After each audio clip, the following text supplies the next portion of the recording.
welcome to this World Transplant Day 2022 Roundtable. My name is Morgan-Palardy, and I will be moderating the Roundtable today. We're super excited to be coming together to discuss the world of transplant and donation. Today I'm joined by some of the world's most wonderful recipients and advocates. Let's take a minute to introduce them. I'd like to welcome Denise Redeker, the CEO of Heartfelt Health Foundation and heart transplant recipient. Brooke, Gurrad, liver transplant recipient and founder of the Bonus Years podcast. Lorena Pitts is a heart transplant recipient from France. Danny Hiles, a liver transplant recipient and founder of the Danny Chats podcast. Aileen Young Hager is a heart transplant recipient from Norway. Zach Brooks is a two-time kidney transplant recipient and founder of World Transplant Athletes. And Jesse, a brand new executive director of the Klug Foundation. So thank you all for joining us, and let's kick off with a little bit about transplant life. The transplant process can be extremely daunting for those who are just starting out in the process, or even those who are 10 years in. So what comes along with the transplant diagnosis? I think for me, it was a lot of fear, knowing that I was going to need a transplant. For me personally, the distance between there's no other option but transplant and transplant happened in about a 2-week span of time. So I didn't have a whole lot of time to process it, but it hits you like a cement truck, really. I mean, it's just, for me, it was something that I had heard the word before, but I never knew it was really going to happen to me until it did. And then it was like being hit by a cement truck. Danny? Yeah, I was going to say pretty much the same. I was told that I was going to need a liver transplant when I was younger, and they kind of offered me one when I was younger, but I went on medication. But then 15, 20 years later, when they sat me down and they said, it's time for your transplant, it still was like, wow, like, you know, this is big. And you have that sort of moment where everything goes quiet and you're like, wow, and it takes a while to process. I mean, for me, the first time around, the second time was different. The first time around, I think there was a lot of fighting. You know, why me? You know, I'm a victim. My life sucks. It shouldn't happen to me. All those kind of things. And that, for me, took about a month before I finally just told myself to snap out of it and just deal with it. But I kind of really fought that diagnosis for about a month or so because I was really upset. Similarly, I was healthy my entire life, and at 20 got diagnosed with autoimmune hepatitis, and then within 6 weeks was in liver failure. So the wrestling of like, what do I do? Is this something I want for my life? I don't know anything about transplant. I honestly didn't even know what was going on in my own body. And there are a lot of patients who come at it from that side, where it's very sudden, very quick, and the processing has to happen later. Lawrence, you're muted. Sorry. I had a quite different experience because I spent a couple of years in heart failure, and I'm a very big Googleizer of medical problems, which I probably shouldn't be, but I guess we all do that around here.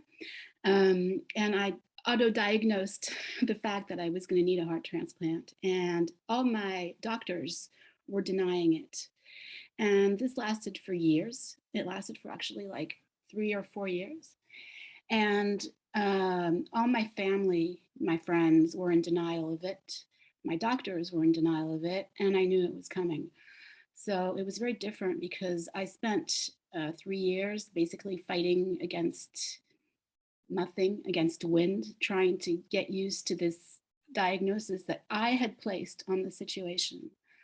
And when finally my cardiologist said, yeah, you're going to need transplant, it came as a huge relief.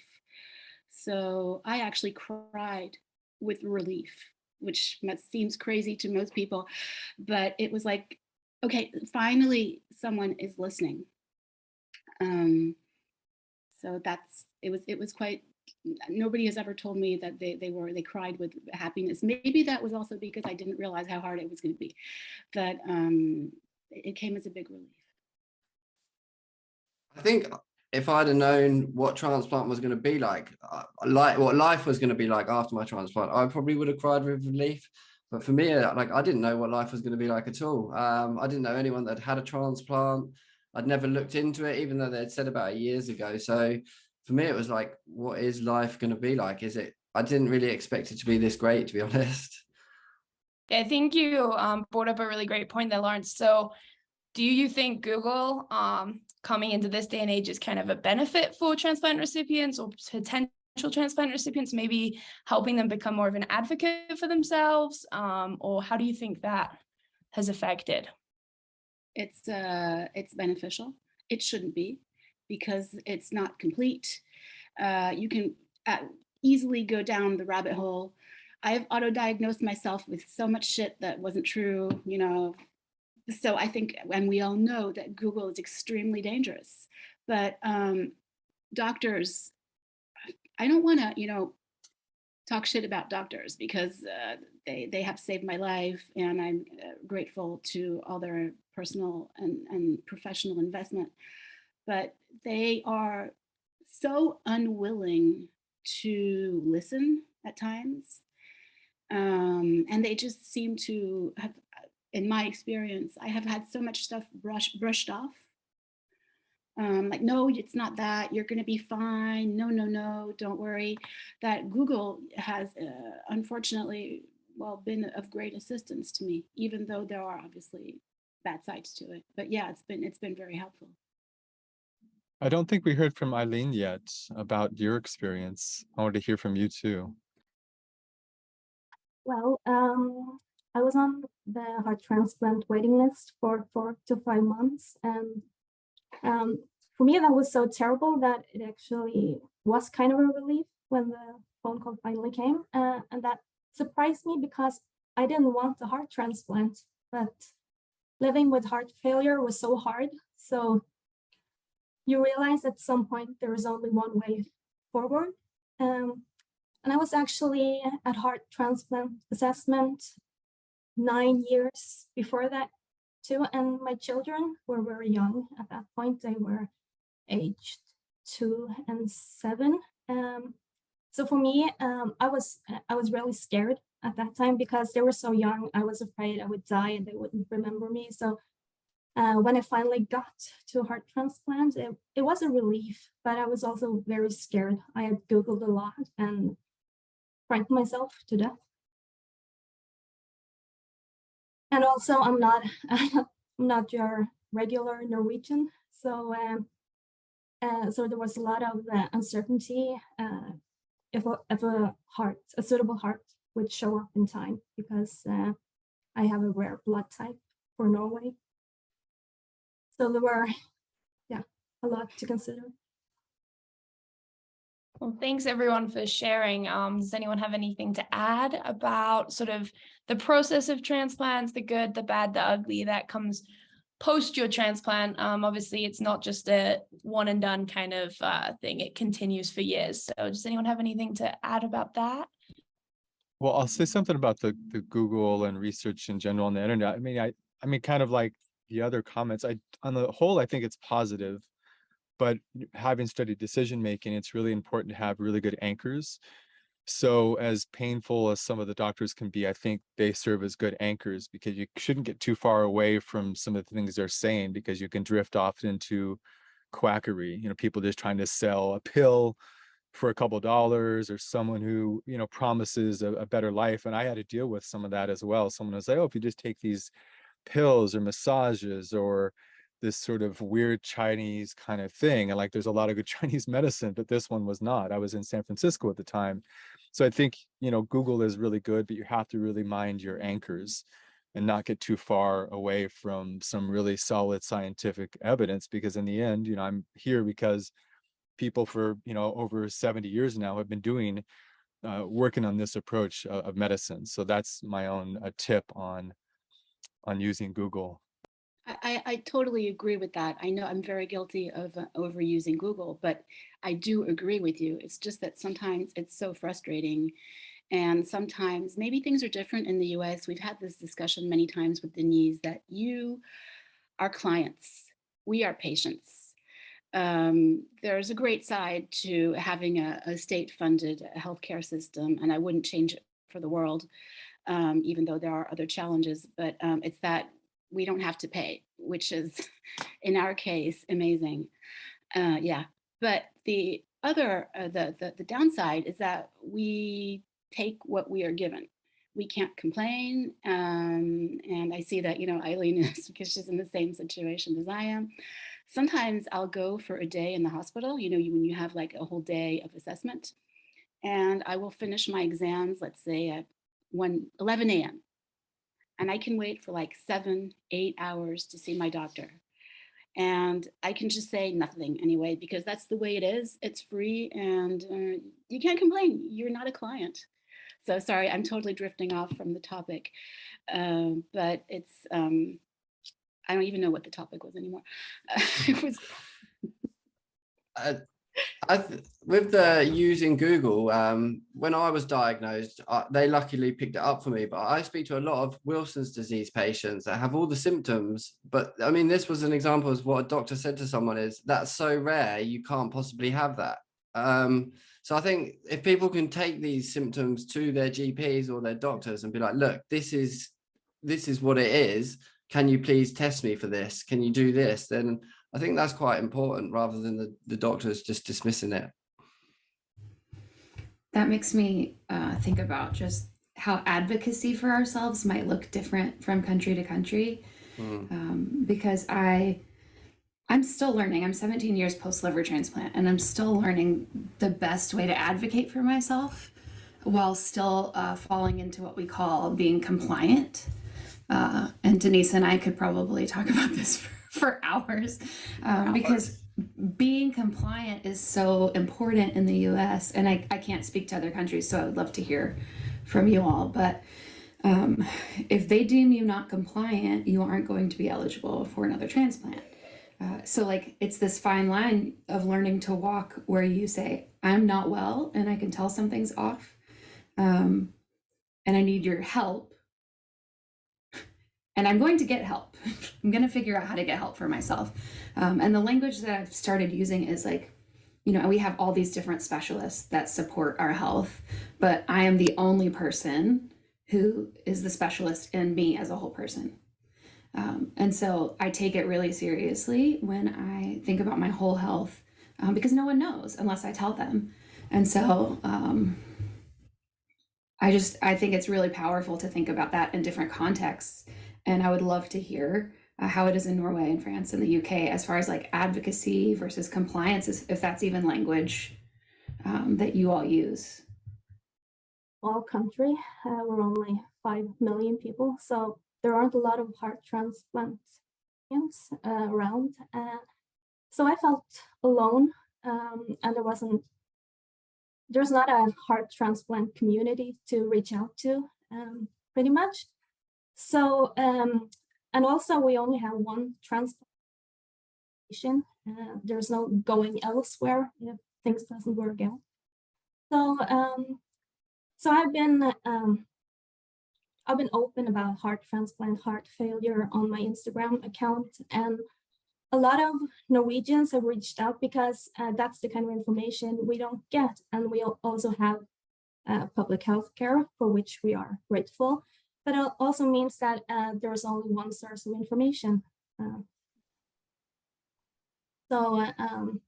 there's a lot of pressure, I feel, for organ transplant recipients to be grateful, and we are grateful by all means. But there's a fine line between being grateful and not being honest about post-transplant life as it is. I obviously agree with what you said about being honest about post-transplant life, but I'm happy I didn't know. I'm going to have to disagree with you, Danny, on that. I'm actually very happy I didn't know how hard some challenges were going to be. I think there's a big difference, and I've noted, because I know transplant recipients from different kinds of organs. A lot of heart transplant recipients were not ill when they were young. So we have a before and after. we know what it's like to be in good health.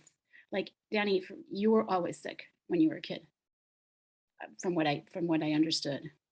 You were always in survival mode. I have a very good friend who's had a double lung transplant, and all her life she was sick, so she only got the good stuff from her transplant.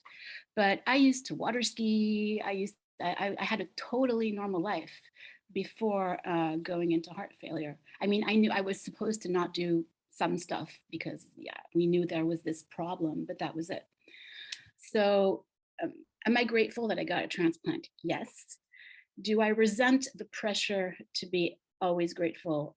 Yes, enormously. The one thing that drove me the crazy one day was when my doctor presented me to another doctor as meet Miss Apitz, who is the incredibly lucky recipient of a heart. And I just wanted to say, you know, I'm sorry. If being born with a genetic condition and fighting for my life all these years and going through all this, if you call that being lucky, that is not luck. I'm sorry. I can't, it really drives me crazy when people say that.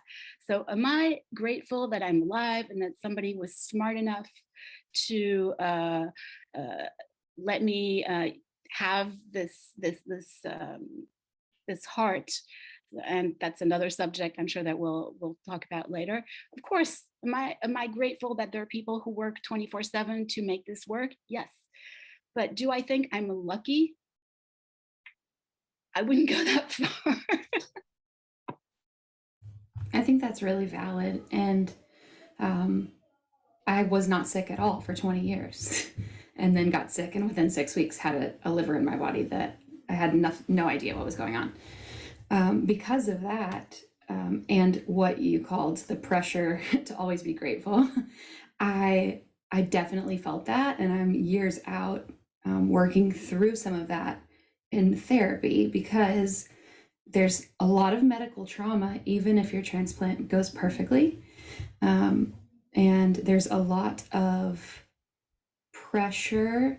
Maybe pressure is not the right word for me personally, but I definitely feel like as a person who advocates for organ donation and wants to like show what a recipient's life is like, there's a certain persona that's accepted more than others. And what I spend most of my time talking about is the toll it took on my mental health that I was completely unaware of, that no one prepared me for. The feelings of survivor's guilt, like why am I allowed to be alive when someone else died? Why at 20 am I just like able to get a transplant so fast and other people are waiting for a long time? And then trying to reintegrate into a normal college kid's life, going back to school, learning to set healthy boundaries around my time and my energy. Like nobody at 20 says no to things, they just do whatever they want. And so I had to like reconcile this like invincible feeling that I had before in myself with like the reality that no, I need a certain amount of sleep to function, and I have to have timers to take my meds. And how much do I want to tell my friends about what's going on versus how much do I need to disclose for my own safety and wellness being away from my family? And I think there are just layers and layers of like our mental health that we could unpack. Maybe we could do a series, because it's just at different stages in transplant, it's been different for everyone. And there have been times where I've been just so grateful to be alive. But compared to like a normal day, like it's still a struggle sometimes. And I don't want people to walk into transplant thinking that it's a cure, because really it's a Band-Aid. And it gives us life. But there are days that I ask myself, is this the life that I want? And I know that I am not a typical transplant recipient. I have a lot of complications. I've had a lot of rejection episodes. Like Danny's freaking like healthy and doing exercise and stuff he never could do before. And I'm like, I'm gonna maybe walk the dog this week. Like, it's different from person to person. So I don't ever want to give the impression that we're all the same, because we're totally not. Even though we've all received transplants, we are definitely different. So yeah, I mean, I think Lawrence and Brooke have really like, maybe it is an entire series that there's this font, this volcano of kind of emotions that we could probably talk about. I mean, just what came to my mind, this is, I got my 2 transplants, one in my 20s, one in my 30s, like at the prime of my life, and talk to people like, oh, what they have these assumptions about how wonderful things are for me. Especially after my first transplant, someone told me, oh, you must have such a great perspective. And maybe like Lawrence and Brooke, and I literally wanted to hit that person. Like, so I'm the one who has to carry around the mantle of a great perspective, while you get to be the person who just gets to talk about the person with a great perspective. And it took me like 15 years to figure out what it meant, because I did have a great perspective after that, but what did it mean to me? And I finally boiled it down for myself, which is, on one hand, from my 2 transplant experiences, my parents as donors, and all sorts of other things, I have like incredible empathy and sympathy and a huge heart that I didn't necessarily have before for human suffering and people's legitimate, hard, dignified desires to make it through that suffering to the best of their ability. Like, I absolutely have that and more of it. That's the beautiful part of the transplant experience for me. On the other hand, I can't deal with any bullshit.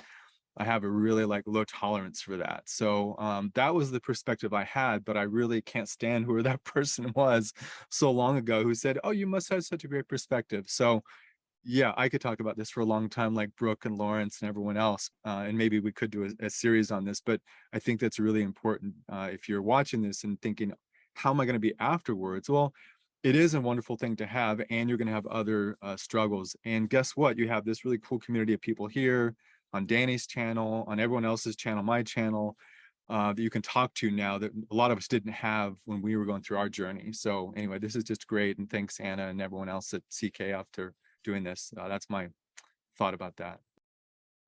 I think things would have been different for me if I had known that the transplant community, the online transplant community, existed before my transplant. It would have probably avoided all this Googling, or a bit of it. I actually created my Instagram account 3 weeks before my transplant. Well, when I got listed, because I only stayed 3 weeks on the list, which goes to show you how right I was when I said I needed a transplant and no one believed me. So I created my account. I didn't really know what to expect, but I thought, maybe I can meet some people. You never know. And then all of a sudden, I was in the hospital and I had a terrible post-transplant. It was horrendous.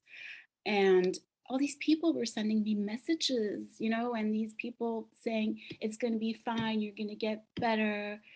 It's bringing tears to my eyes just talking about it. They really saved me. Really. It's what made going through the hospital bit bearable. Knowing that there would be an after, because people who had that after were telling me it was true. Absolutely. I could not agree with Lo more. It's this community, and finding this community saved me.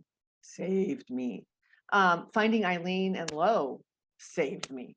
And because, I don't know, and I really would be interested to see how it is like for Jenny in England and Eileen in Norway and Lo in France. I don't know how it is for other people, but for me, they threw me into this support group meeting with a bunch of 75-year-old men who had heart transplants, and all of their wives were complaining about what bears they were to live with and how horrible they were because of the prednisone.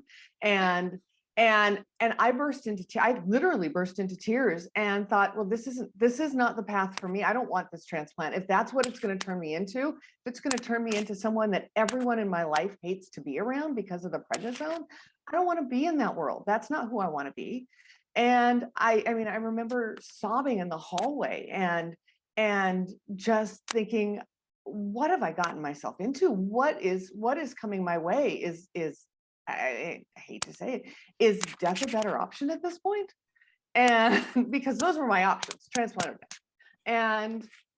And I clearly I went through with the transplant, but it wasn't, if it weren't for me sitting in a hospital bed and looking on, at that time, Facebook, I didn't even think to look on Instagram at that moment in time, but looking on Facebook and finding someone who looked like me, who was my age, who was running half marathons. And I was like, you. And I gave this poor woman no choice at all. Luckily, she's lovely and we're still friends. But I gave this woman no choice. I messaged her on Facebook and said, will you be my friend? I mean, basically, I need somebody like you who's figured this out, who's not complaining, who seems to have this worked out. And she, you know, obviously said, I don't have all this worked out, but this is what I'm doing. And she was 5 years post, so she's now almost 10 years post.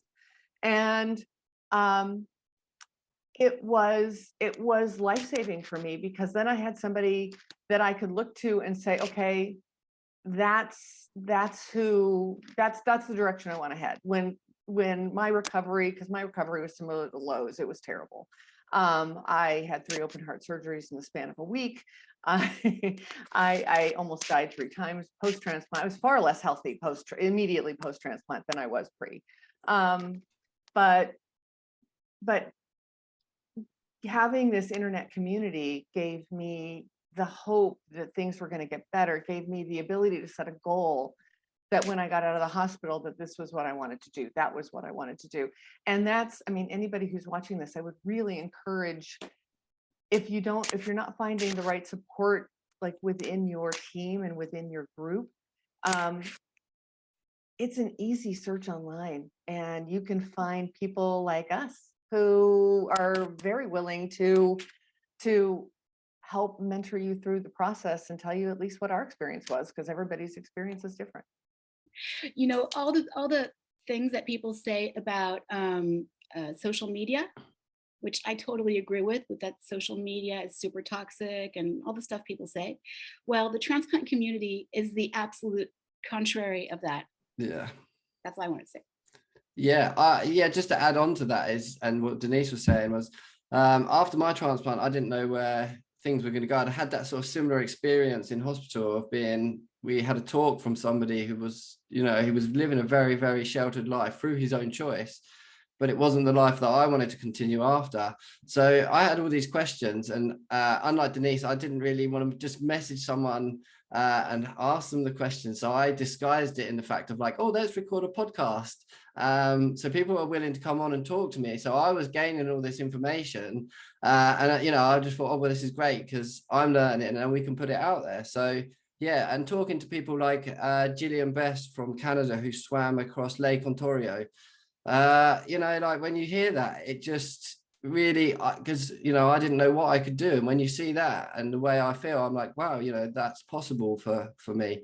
So all them stories, and hearing the other sides of the stories of, you know, people saying that I really struggled mentally after, which I did. I found the mental recovery was a lot harder than the physical recovery for me, and I went through counseling and everything else, and I think a lot of patients do, but not everyone always talks about that side. So yeah, talking to people in the transplant community is very, very beneficial. Yeah, social media is definitely one thing that has helped. And there's a lot of, we work closely with a lot of different organizations. And one is a completely anonymous platform for transplant recipients to go on and ask all of these questions. And, you know, then they don't have the pressure of people knowing who they are or anything like that. It's completely anonymous, which I think is a great tool. So let's move on a little bit. We have 2 or 3 from both an opt-in and an opt-out system. So what are our opinions on each of those stance? I mean, opt-out, I think the numbers suggest it's just better for waiting lists. And if, you know, shorter, so just, you know, anyone who's listening the first time, if you have a shorter waiting list, that means your chances of getting heart, kidney, lung, whatever it is you need quicker are better, and that reduces the after, you know, kind of treatment issues you have to deal with. I mean, the less time you're on sort of dialysis and other things, you know, likely someone's going to be able to treat you better afterwards. So I think the opt-out program is better because it reduces the waiting list time. I mean, to me, the numbers suggest very clearly why that's a better option. I'm in the United States where we don't have that, so I wish I were in a country where we did have that sometimes. Anna, could you explain briefly opt-in versus opt-out for people who may not even know about this yet? Yeah, absolutely. So opt-in is a system where donors have to register as to give the gift of life after they pass. So it is going into the DMV and registering yourself. An opt-out system is you are automatically deemed an organ donor unless you specify that you do not want to be. There is 2 ways for an opt-out system to be overruled, where you choose to opt out or your family chooses to opt out. An opt-in system only has 1 way of you signing up and 1 way of you removing yourself, and that's your decision. So that's the kind of 2 differences. So I know someone, Zach mentioned that America is the opt-in. That was us until the UK very recently. I think it might have been earlier this year that they changed it to an opt-out system. So we're kind of yet to see the full benefits. But like Zach said, I can't imagine it. It's got to be a lot better because you are going to get a lot more people that donate their organs. But for us, it's a case when we try to tell people about it, it's still important to speak to their families, because Anna said that, as Anna mentioned, it's kind of them that have the ultimate say when it comes to it. So it's really important that people let their family or their next of kin and people around them know that they want to be donors. And it doesn't have to be a big conversation. It can just be something very short and simple, like, oh, one day, if this happens, I would love to be a donor, and that's it. Eileen, I know you're getting involved with Norway's organ donation program. Can you speak to that a little bit? Yes, I can. We have an opt-in system, and I know it's been discussed a lot of times, and we're still in an opt-in system. And what I've been told is that similar countries with similar healthcare systems don't see a rise in numbers, even if they go for an opt-out system. And Norwegians are generally, they have a high trust in government. But as we saw during the pandemic, as soon as people feel pressured into something like vaccinations, the protests get so more vocal, and the emotions get there's so much more emotions involved. So what we feel is that information, education is more important than forcing people into an opt-out system, because it often forces people to make a decision before they have the facts. So I have to trust the system. Is that hard for you? Well, I also have a son who's sick. He has heart failure. It's a genetic disease. So when I think of him, I wish that we could just force everybody to be organ donors. But I also know that it doesn't work very well. People need to be given a choice. So that's why I'm involved with education and information and advocacy. I feel really torn between opt-in versus opt-out, because I keep reading about both sides of it. And as a patient who needed a transplant, it seems fantastic that it would everyone would be a donor and you could choose to opt out. And then the side of me that wants autonomy over my own healthcare, and to be able to make my own decisions about what I do with my body. I feel that very deeply too. And so, and I don't know if I trust or distrust the government depending on what day it is, but I feel like I can trust my own intuition. And so at this point, I think I lean towards the educational component, and continuing to educate people about what their options are. Even though, like Eileen, I feel that that depth of, like, I just wish everyone would do it, like, because that's your reality right now. Like, you're caring for your son, and it would have changed things for you. And I think sometimes we frame this as a really black and white option, and there just aren't that many things that are black and white anymore. And so I just always think, as I'm talking to people, being aware of their perspective, being aware of other perspectives that we can come at it humbly without all the information and have a good dialogue about it.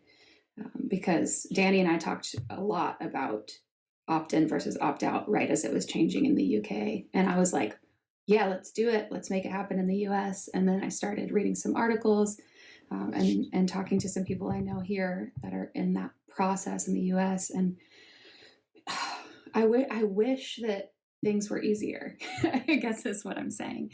I wish everyone could be helped and we could all have our own decision-making power, but we would all make the right decisions and the best decisions. And that would be clean and tidy. And that's just not life. Life is not clean and tidy, especially in our world when we look at, what we've gone through, what we're going through, medication management, mental health, all the different things. So that's kind of where I land on that. I think it's important.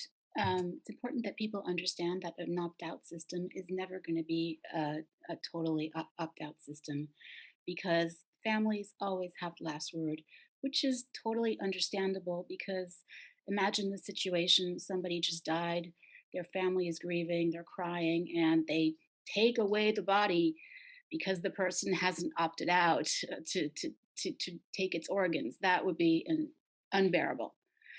So that's why the family always has the last word. But so there is never, the opt-out system will never be 100%.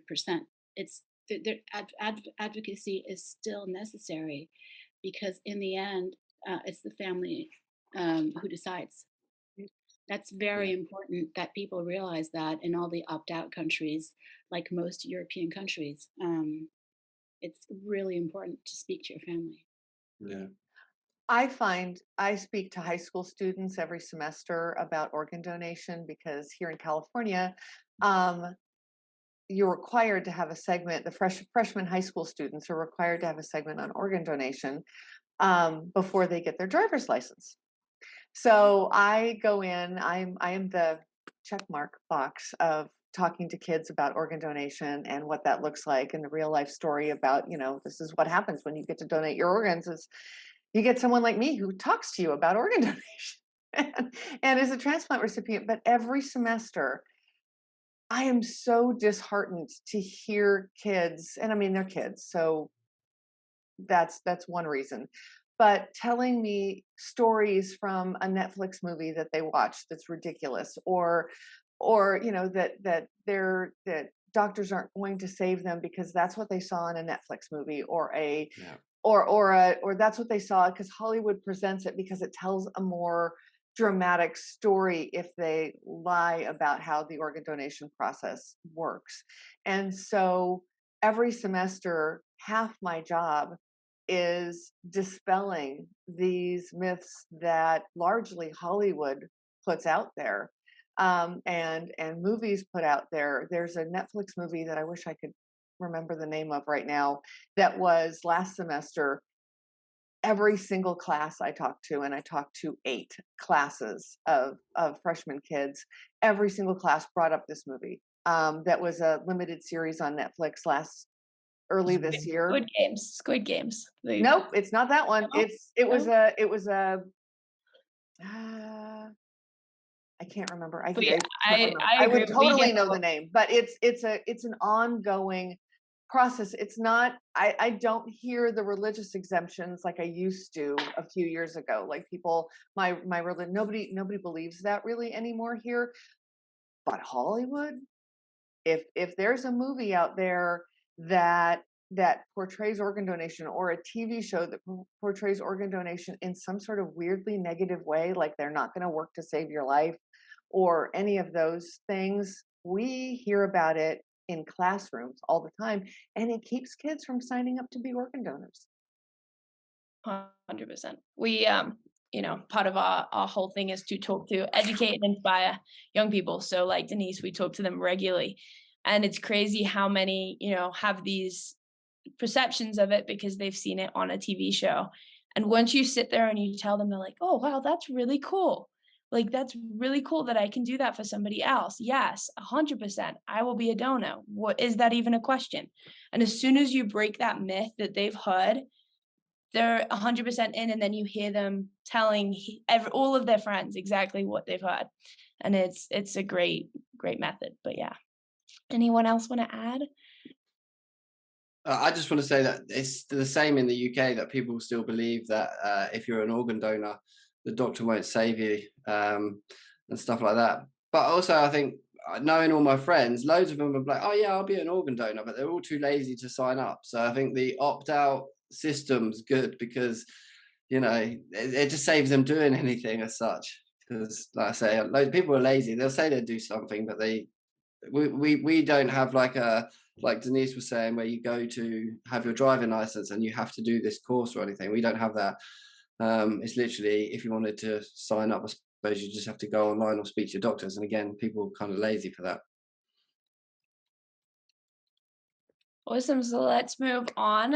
Let's take a look at sort of activity post-transplant. I know it's obviously different for everybody individually. Some people can be super active, some are a little more affected and cannot. So what's everyone's opinions there? Well, this is the entire premise of, World Transplant Athletes. If you have a body with a new part, you are a World Transplant Athlete. So we divide the kind of world into three things. This follows along a fair amount of research too. The general activity, so moving around the house, whatever that is, and that's extremely important. I mean, Brooke spoke about that directly. We're talking, World Transplant Athletes is talking to people about doing a series of podcasts, just people who just move at a basic level, and that's the most important level, because anyone, whether they're get to more athletic type of ventures later, that's where they start.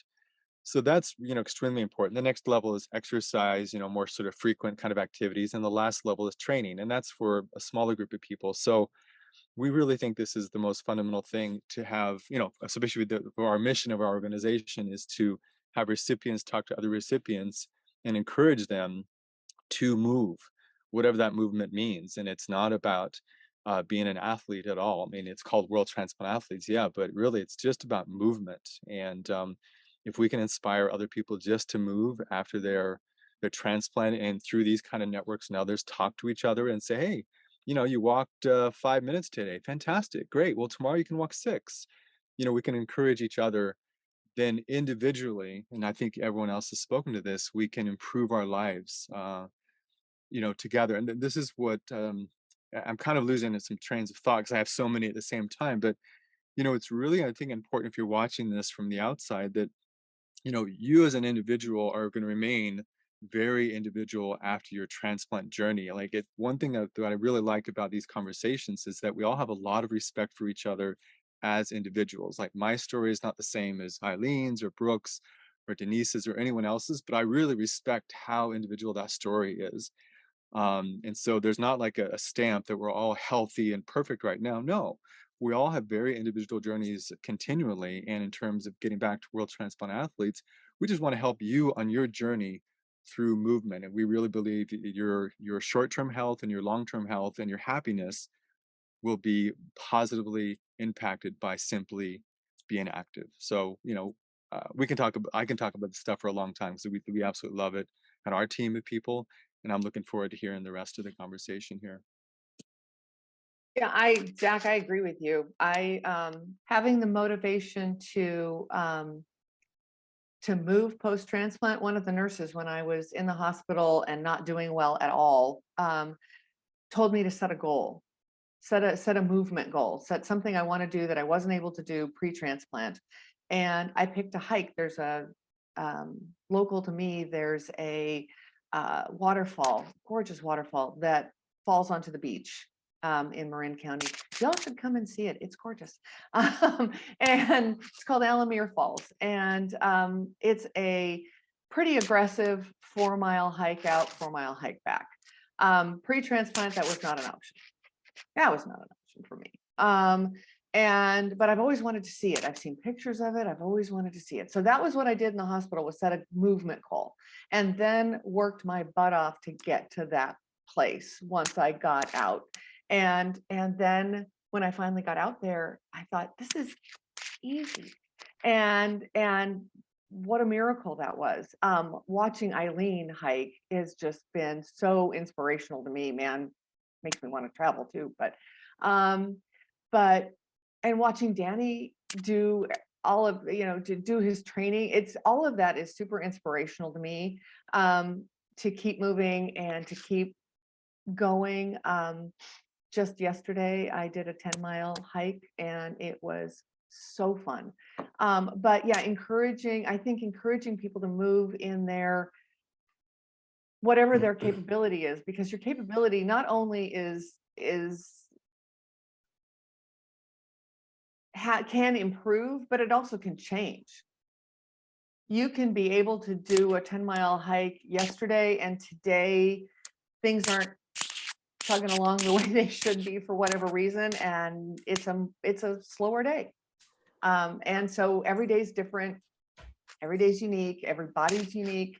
But encouraging movement, I think, is a step towards healing for me. I agree with that, but I also tend to find that the push for activity in the transplant community can be a bit daunting. I used to be really my passion was skiing, snow skiing, and also water skiing. But I've never been, maybe I'm a little bit of a lazy, capricious person. Long hikes bore me. Sorry for all the unpopular opinions. Which is something difficult to, a point of view which is not always accepted in the transplant community. So after my transplant, my obsession was being able to ski again. And I did. Spent a week skiing last winter. I couldn't go for that. I had my transplant 2.5 years ago, and I went out of the hospital, and 4 days after, it was confinement. It was COVID, the first wave. So I wasn't able to ski, and all I wanted to do was go skiing, which I did, and doing all that stuff because I just don't like it. And so I think it's also important, like, for example, Zach, when I saw your logo, all that stuff, I was like, oh, wow, World Transplant Athletes, what's that going to be? There is a lot of pressure to prove that you are worthy of your organ. You are worthy of the gift that has been given to you, and that you're going to push it to the max, and that you're going to do it. And I find that sometimes a bit much. I'm worthy because I am, because I know I'm a worthy person. And if sometimes I'm lazy, well, that's fine. Yes, activity is great, but you don't always want to get your steps in. Just that expression, getting my steps in. I try to walk, and I do actually, I walk a lot, but I don't feel like I need my 10,000 steps a day or stuff like that, because no, I'm just a normal person. I try to be a normal person with all the not today aspects. Mine and Lawrence's heart transplants are only a month apart. I was a month before. And by the time she had hers, and she was so sick afterwards, I felt so bad for you. I was already out hiking. I think it was good for me to know you, to get to know you, because it kept everything in perspective. I was in a wheelchair before my transplant because my heart was so weak. I couldn't stand upright, I couldn't walk. For me, being able to walk, being able to hike, and everything, that was my dream. And I needed to learn that it's not everybody's dream. It's not, you can be a heart transplant recipient and you don't have to hike, you don't have to run, you don't have to do all these things. And I would understand if some heart transplant recipients would find me irritating, because I know I can make it seem like I've had a heart transplant, so this I have to do, but you don't. You can choose a totally different activity or no activity. I would recommend some activity by all means, but you don't have to be an athlete in you know, in the sense that you run or hike or do any strenuous exercise, it's okay. I love that perspective. And anytime I see the word athlete, I immediately run the other way because I've never been an athlete. Like, that's just not something that I see the word athlete and I identify with. And for me, after my transplant, the worst part was when they made me get out of the bed the first time and walk down the hallway. And I just remember crying and thinking, like, if this is my life, I don't want it. And so I've had to do a lot of like healing for myself with like my relationship to my body and expectations that I put on myself or allow other people to put on me. But I think the thing that makes me an athlete is that I'm a singer. You cannot be a singer without your body working properly. And so, like, Eileen, you wanted to hike. Like, I got out and I was like, I got to go back to school. I want to finish my voice degree. I had to rebuild those muscles and retrain myself to sing and to have breath support and capacity to do the thing that I loved to do. And I think sometimes we see the word athlete and we go, oh God, I'm not an athlete. But then when you think about it in your own context, like, we're all athletes. We're all doing something to get stronger at something that we're passionate about. And, you know, as in my work as a chronic illness and organ transplant coach, I talk to people all the time who are like, I don't know what to do. I don't feel like doing it. I don't want to go like run a 5K. I'm like, I can relate to that. But it's so much about doing what you are able to do and learning to live in balance with your body and listening to your body. And for me, every time I've tried to push myself past what I was capable of, I got sicker.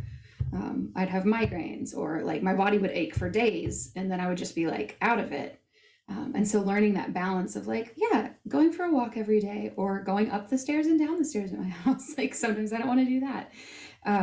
But to realize like everybody's being driven by something that they're passionate about. And that's what makes them an athlete. That's what helps us keep going and recover. And, you know, that's what connected me. I mean, as a 20-year-old, I went to my first transplant games the year after my transplant. And I got to meet Chris Klug, and I was like, oh my gosh, he's like an actual athlete and he's doing stuff. And it inspired me not to go become an Olympic snowboarder, because that would never happen, but it inspired me to pursue my own dreams. And those are the kind of things I want people to see across our platforms and our social media and in our advocacy. Like, we're not all doing it the same way. We're not all living our life the same way. We're just doing the things we're passionate about. And oh man, Lawrence, like, we're worthy because we're human. Like, I just, like, when you said that, it just resonated with me. Like, we're not worthy because we got an organ. We are worthy because like we are crafted uniquely and beautifully, and because sometimes this just happens in life and we don't have an explanation, but we're worthy because of we're people and we matter, not because of what we do or how we do it. But there is a lot of pressure to be worthy of your organ. People have to know 100%. And I think a lot of people look at Chris and go, wow, I need to do that. Chris is an abnormality. I know him. He's a complete like beast. I don't know how he does half the things he does. And I think setting your own goals and really aspiring to what you can achieve and not comparing yourself to anyone else is so important. But I just want to touch briefly, we did talk about mental health, but how do you think activity may help transplant recipients with their mental health post-transplant? Does anyone have something to say on that? I think seeing your own progress is absolutely amazing. I can only speak from the heart perspective, but so I don't know how it is for like kidney. But literally before my transplant, I could not go and buy a loaf of bread at the bakery. Sorry, I'm French. This is an important activity for us. You have to imagine that there are over 17,000 bakeries in France and Paris, so you never have to walk far away. I couldn't do that without stopping every 50 meters. So I got used to finding excuses when I would be walking with people. I would look at the shops, look at the most stupid random shops. I would look at like a real estate agency and look at all these apartments. They all look great, just because I didn't want to admit that I had to stop because I was going to collapse otherwise. And for me today, just walking a couple kilometers just for any kind of activity, random, I have to go buy something or whatever, but if there is a possibility of my walking, I walk, because every time I walk somewhere, I remember that I used to not be able to. So I think, see, I'm getting all emotional about it. I'm still on prednisone. That's what, don't worry. And if I go, for example, to the restaurant, I go out a lot. The toilets in France are always underneath the restaurant in the cellar. So I used to have to, I would calculate, how am I going to get back up if I go to the toilet? And then I would stop in the staircase, but I had to stop in the staircase not too high, because if I stopped at the end, people would see, then catch my breath at one point where people wouldn't see my face. So I'd catch my breath. There were like 5 steps left, which meant that I could walk the last 5 steps and enter and go back to the table without people realizing that I was trying to catch my breath again. And what's crazy is that 2.5 years post-transplant, staircases is scary every single time. And every time I go up a staircase, I'm like, wow, that was so easy. I can't believe it. So I think all these, that is like the very minimum. When you do something that you know that you used to not be able to do, it's beneficial for our mental health, because it reminds us that now we're here. Now it's working. Yeah, I've found that training really helps, but I train outside quite a lot. So I think it's the mix of being outside, and I've got a dog which I take out twice a day. So I think being outside is really, really beneficial for me anyway. It kind of just keeps me grounded. If I'm having a really bad day, that morning walk with the dog just kind of sets you up. And the same in the evening, if you've had a crap day, just to go out into the woods and kind of just stare at nature for a little while. And just like I say, walking is just good. And then if I do, I hate running, but I still do 5K runs. I never look forward to it, but afterwards, I'm always really pleased afterwards. And that's kind of like Lawrence was saying, is because that wasn't something that I could do before. So just that achievement, every time I do a 5K, I'm like really pleased that I did it, and I'm not even too fussed about trying to push it further. I'm just happy with that. And maybe the key is that Lo hit on it, is that the key is not losing your sense of wonder about what you couldn't accomplish before and now you can. And even if that is walking up a flight of stairs with ease, that if you have a sense of wonder about, wow, I can still do this. And I have the same thing. I burst into tears when I got to the waterfall. When I climbed to tops of mountains, I burst into tears because that was a pipe dream for me. And, I never thought that would ever happen. But that doesn't have to be the sense of wonder, accomplishing some physical goal doesn't have to be your sense of wonder. But I think maintaining some sort of sense of wonder of, wow, I couldn't do that before, but I can do that now. Whatever that happens to be for you. But I think Lo hit on it. I think it's maintaining that sense of like wonder about it all. Whoa. Great. Thank you all. So, geez, I'm looking at my notes now and I can't read them all. Yeah. So new research on the horizon. Does anyone have some new research that they're excited about? Maybe that's coming out, they've heard about, they want to talk to us all. Well, I'll go back a little bit. So my first transplant games was in 2006.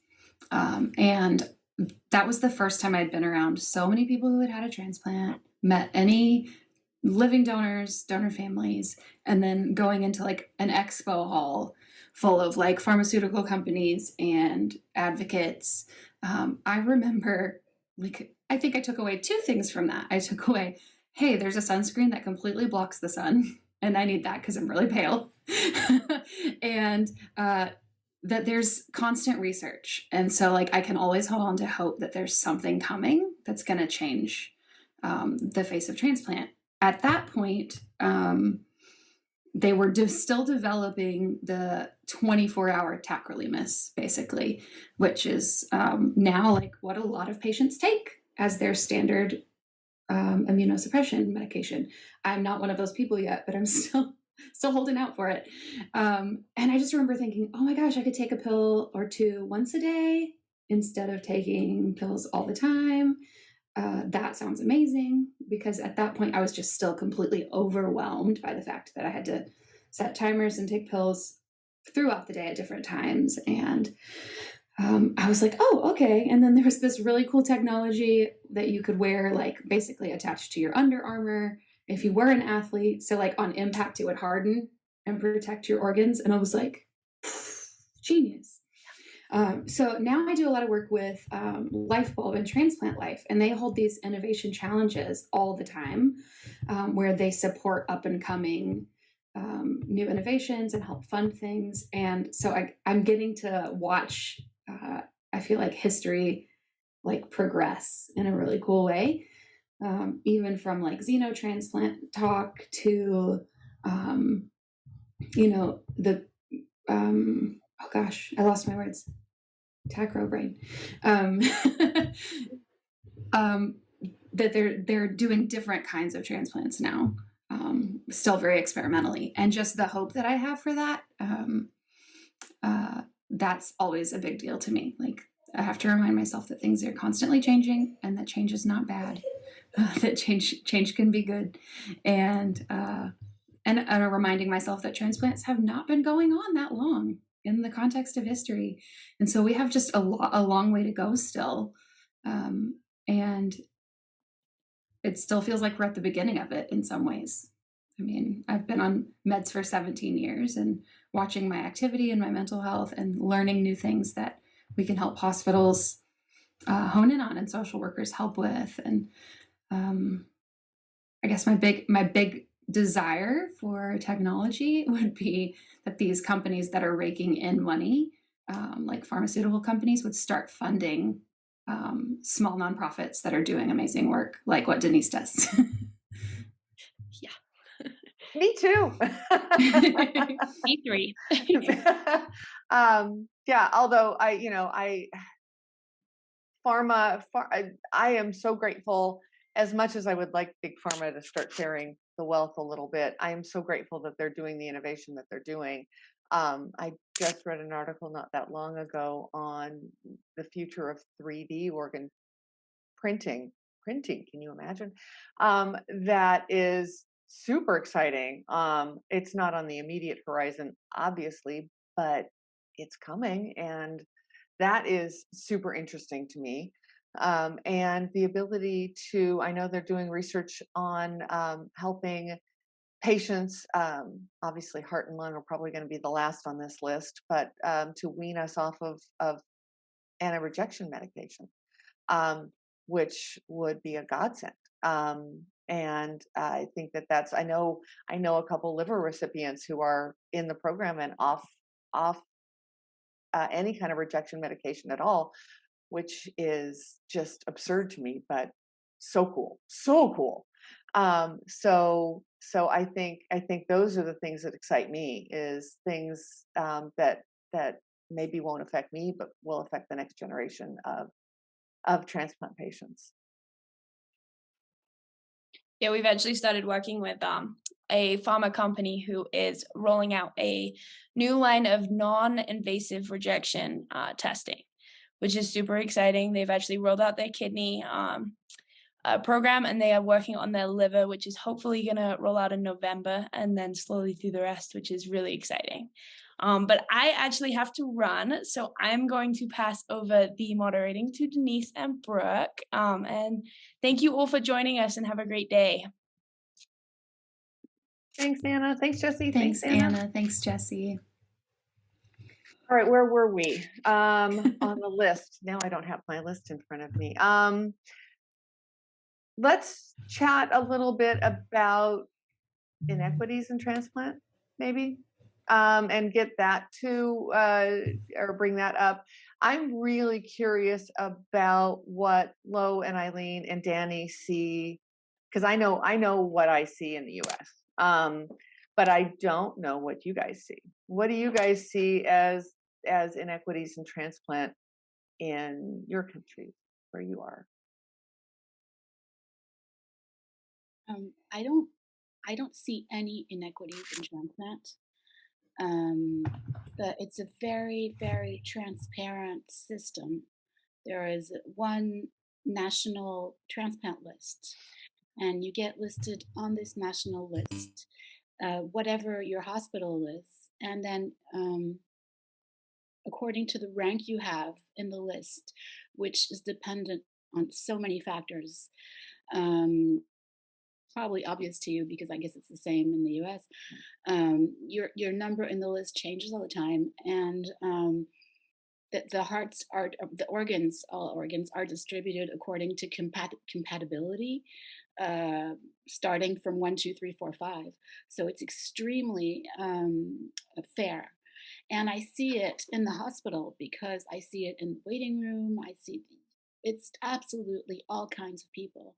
And I know that there's been a lot of people saying that people of color, for example, don't get enough organs. Or in France, I don't know the numbers, but from what I'm seeing, it doesn't seem to be the case. Totally diverse people in my transplant unit. So this is just my observation, but I don't think this is a problem in France from what I can see.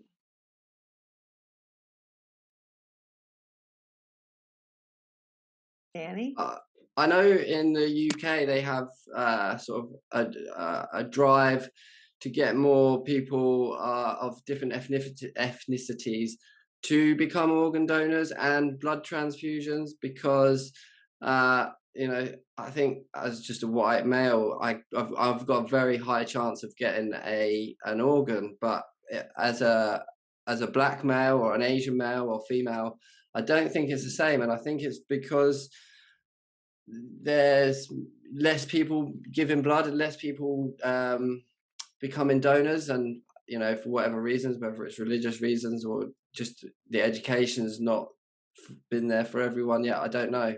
But yeah, I don't think there's any, it's definitely not done on purpose, because they can't really just be like, oh, we're just going to give this to a white person over anyone else, because they've just got to go with what matches. And yeah, so and from what I've seen on sort of social media drives and stuff like that, they do try to push sort of Black and Asian communities to become more donors and stuff like that. Eileen? Yes, that's been the case in Norway as well. Norway is a very homogeneous society by all means, but I know there's been issues with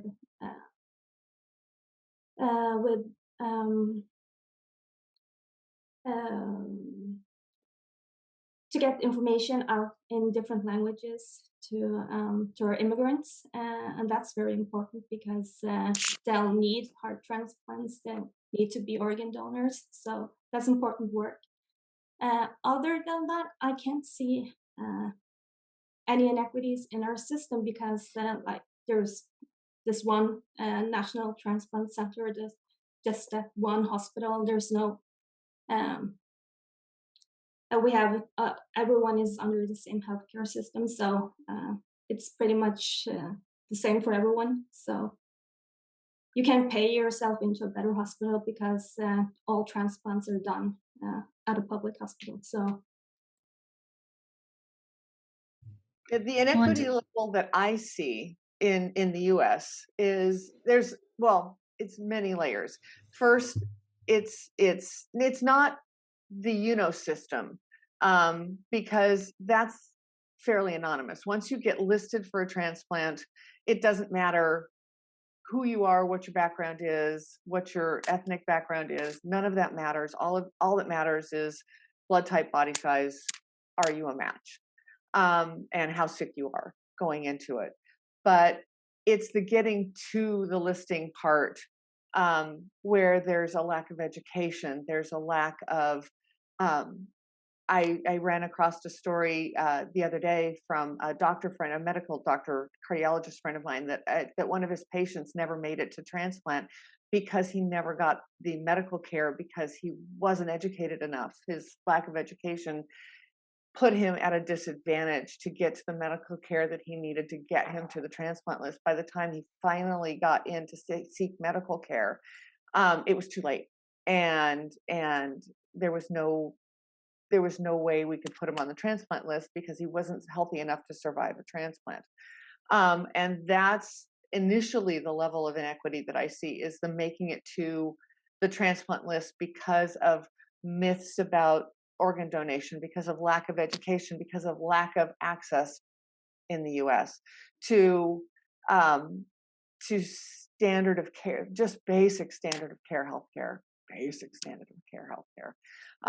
that would get these amazing, precious people screened and tested and diagnosed early enough that they could get to a solution, whether that's transplant or medication or whatever.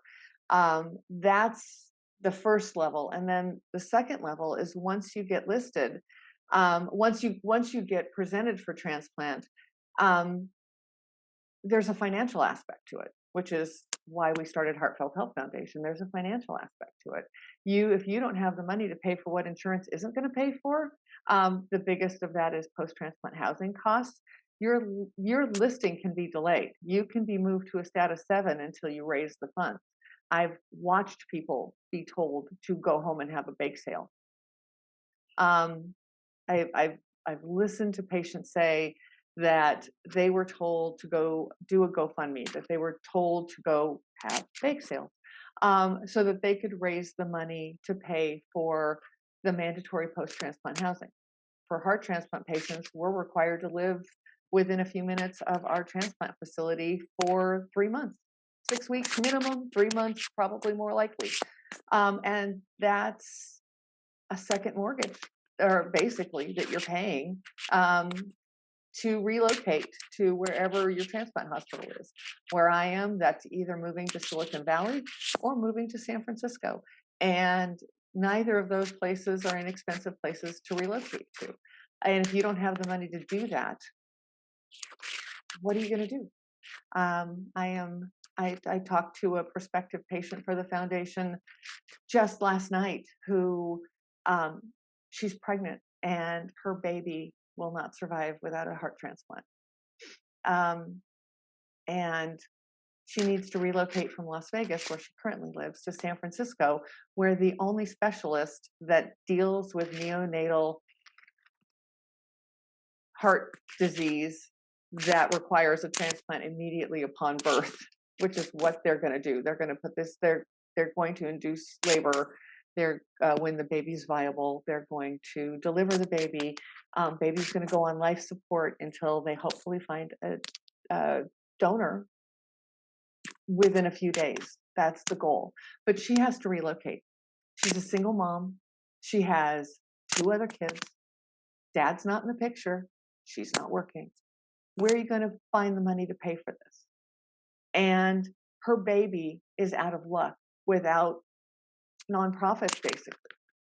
I would love to see the system change so that patients like her, she's the reason why we do what we do. She's the reason why we do what we do. So that these people who should be focused on their family's recovery, their baby's recovery, don't have to focus on that. They can focus on that instead of focusing on how they're going to pay for what is an extraordinary amount of money. It's astounding that we are in a place in this country where we have to even talk about this. It shouldn't be an issue. I would love to see legislation change so that our foundation doesn't have to exist anymore. But the level of number of times a day that I say this just isn't fair. It isn't right. It isn't fair. None of you want to count. It's the stories that I hear are just heartbreaking every single day, and they all wrap around money. Now, I could talk about this for forever, but I won't. I'll let somebody else talk. No, I think you have such a valid point. And as people who, I mean, there's so many different ways to be involved in transplant, from, and advocating for legislative change, raising money, raising awareness. And I think for me, it always has to come back to like these real stories of real people. Because it's so easy when you're advocating with legislatures to talk about how policy needs to change, to forget that the reason is that people are at the heart of it, and that lives matter. And no parent would want to have to make the kind of decisions that this mom is having to make. And so I'm just, that story's kind of floored me, Denise. I mean, it keeps happening. It's not like this is the first time that it's happened. And it also ties into this like support system you're required to have post-transplant, right? Like a lot of people have no control over what kind of support they have financially, all of that. I was just going to say, to kind of sum it all up is, and from what I've learned from my chats is, we are all transplant patients, but we're all very different, and everyone's transplant journey is different. So it's very important that, okay, it's great to take inspiration from other people, but it's very important that we realise that it's our own journey. And not to put too much pressure on ourselves to be like another transplant patient. You just have to be you and do what's best for you. That's it, is that everybody's adventure is unique, and it is indeed an adventure. I think this has been a really productive conversation. I've gotten a lot of insight from it, and I agree that these are the kind of ongoing conversations that are really going to add value to our community and help us all feel more supported, and maybe see some differences and some similarities across the world of what we're dealing with.